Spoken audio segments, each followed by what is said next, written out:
Ma sœur serial killeuse de Oyinkan Brace Waite, je ne sais pas du tout comment prononcer, je suis désolée. C'est un livre plutôt dans le genre polar thriller, qui n'est pas le genre que je lis le plus, mais qui m'arrive de lire de temps en temps. Donc voilà, j'avais envie de vous présenter un livre comme ça aujourd'hui. Livre que j'avais donc emprunté à la bibliothèque. Je fais très souvent ce genre de vidéos sur ma chaîne de présentation et d'avis de livres. Donc vous pourrez retrouver en barre d'informations, commentaires épinglés et dans le i en haut de l'écran le lien vers mes différentes vidéos de la sorte, les dernières que j'ai sorties et aussi ma playlist avec toutes les vidéos de ce type qui sont dedans. Je vais commencer par vous lire le résumé, puis vous lire quelques pages du roman avant de vous donner mon avis. Corété, infirmière, s'est donnée pour mission de protéger sa cadette, et ce n'est pas une mince affaire. Non contente d'être la plus belle et la favorite de leur mère, Ayoola a aussi la fâcheuse habitude de tuer ses amants. Au fil du temps, l'aînée est devenue experte pour faire disparaître les preuves, mais Corété a une vie à mener elle aussi. Elle est secrètement amoureuse de Dade, un séduisant collègue médecin. Lorsque sa jeune sœur, jette son dévolu sur celui-ci, Corété se trouve face à un dilemme. Comment continuer à protéger Ayoola sans risquer la vie de l'homme qu'elle aime? Bon, maintenant que j'ai lu le livre, je me rends compte que ce résumé en révèle quand même un peu beaucoup trop. Je parie que vous ne le saviez pas. L'eau de Javel masque l'odeur du sang. La plupart des gens utilisent la Javel sans discernement. Ils présupposent que c'est un produit à tout faire. Ils ne prennent jamais le temps de lire la liste des composants au dos du flacon, ni de revenir inspecter le résultat. L'eau de Javel désinfectera, mais pour éliminer les résidus, ce n'est pas génial. Je ne m'en sers qu'après avoir récuré la salle de bain de toute trace de vie et de mort. Il saute aux yeux que cette salle de bain a été refaite récemment. Elle dégage cette atmosphère de pièce qui n'a jamais été utilisée, surtout maintenant que je viens de passer plus de 3 heures à la brique. Le plus ardu aura été de venir à bout du sang qui s'était infiltré entre le bac de douche et le joint de silicone. C'est un détail qu'on peut facilement négliger. Il n'y a rien qui traîne nulle part. Son gel douche, sa brosse à dents et son dentifrice sont rangés dans le placard au-dessus du lavabo. Il y a bien le tapis de bain, un smiley noir sur un rectangle jaune dans la pièce toute blanche. Ayoola est perchée sur les toilettes, genoux remontés sous le menton, bras repliés autour des jambes. Le sang sur sa robe a séché et il ne risque plus de tomber sur le carrelage blanc qui brille de nouveau. Elle a enroulé ses dreadlocks en couronne, de sorte qu'elle ne balaye plus le sol. Elle s'obstine à me dévisager de ses grands yeux marron clair. Elle a peur que je sois en colère, peur du moment où je vais me relever pour lui passer un savon. Je ne suis pas en colère. S'il me faut absolument être quelque chose, ce serait surtout fatigué. Je suis à 4 pattes. La transpiration de mon front tombe goutte à goutte par terre et je l'essuie au fur et à mesure avec l'éponge bleue. Je m'apprêtais à dîner quand elle m'a appelé.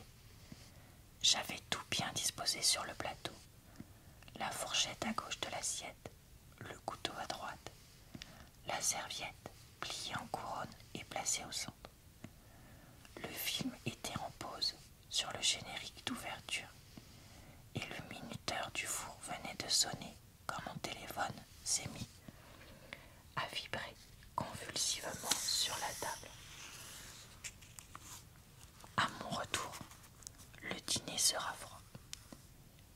Je me relève et je rince les gants dans le lavabo, mais je ne les retire pas. Ayo-Ola continue à me regarder par miroir interposé.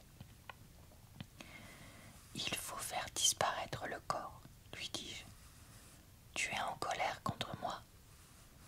Une personne normale le serait sans doute, mais tout ce que je ressens pour l'heure, c'est un besoin pressant de me débarrasser du corps. Sitôt que je suis arrivé, nous l'avons transporté dans le coffre de ma voiture. Je voulais pouvoir récurer et passer la serpillière sans devoir affronter son regard froid et fixe. Va chercher ton sac. Nous retournons à la voiture et il n'a pas bougé du coffre. Il nous a sagement attendus. À cette heure de la nuit, il n'y a pas beaucoup, voire pas du tout de circulation sur le Third Mainland Bridge.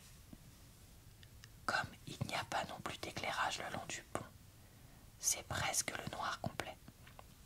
Mais tout au bout, on aperçoit les lumières de la ville. Nous l'emmenons là où nous avons emmené le dernier, par-dessus le pont et dans l'eau. Au moins, il ne se sentira pas seul. Un peu de sang a imbibé le revêtement du coffre.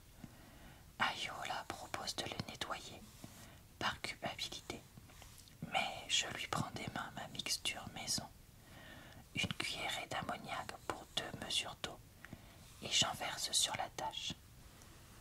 J'ignore si la police de Lagos dispose de la technologie nécessaire pour passer une scène de crime au peigne fin, mais je suis sûre d'une chose. Ayo-Ola n'aurait jamais pu la nettoyer aussi efficacement que moi. Alors on va maintenant passer à la partie avis de cette vidéo. Qu'est-ce que j'ai pensé de ce livre? Eh bien écoutez, je l'ai bien aimé, mais je l'ai trouvé un peu bizarre. En fait, il est écrit sur un ton un peu humoristique, mais en même temps le sujet de fond du livre, le fait que la sœur soit serial killeuse, hein, c'est dans le titre, donc c'est pas une surprise. Et quand même, très surprenant. Et ce qui est surprenant aussi, c'est de voir à quel point Corrété laisse faire sans laisser faire, entre guillemets, qu'elle est là pour aider sa sœur, qu'elle en a marre, mais en même temps, est-ce qu'elle se détache complètement d'elle? Comme vous pouvez le voir au début, pas vraiment. Le livre se lit très vite, puisque vous voyez que la façon dont il est écrit, on plonge complètement dans l'histoire. Et on a des scènes comme ça qui s'enchaînent. Il n'y a pas beaucoup de scènes, on va dire, intermédiaires qui servent à remplir. Non, là c'est plus... c'est un peu comme, quand on regarde un vlog sur YouTube, souvent on a les instants les plus importants et puis le milieu qui sert à rien ou les choses comme ça sont enlevées, et je trouve que c'est un peu cet état d'esprit là. J'ai trouvé intéressant de pouvoir accéder à un livre qui était écrit au Nigeria, qui se passe au Nigeria et qui, si j'ai bien tout compris, a été écrit par une auteure nigériane. On dit comme ça.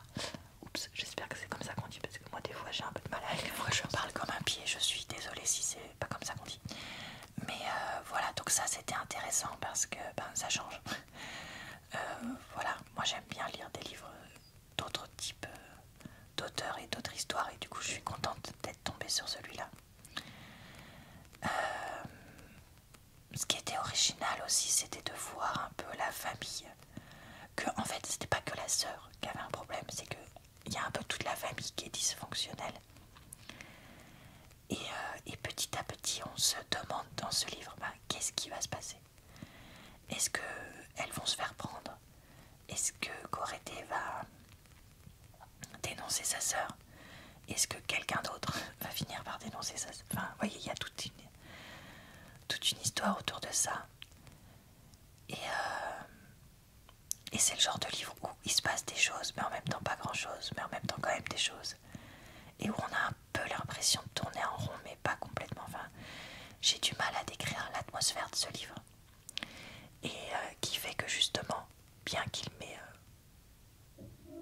relativement plu, je ne puisse pas dire que je l'ai adoré, que ce soit le meilleur livre de tous les temps, parce que il y a un truc, voilà, qui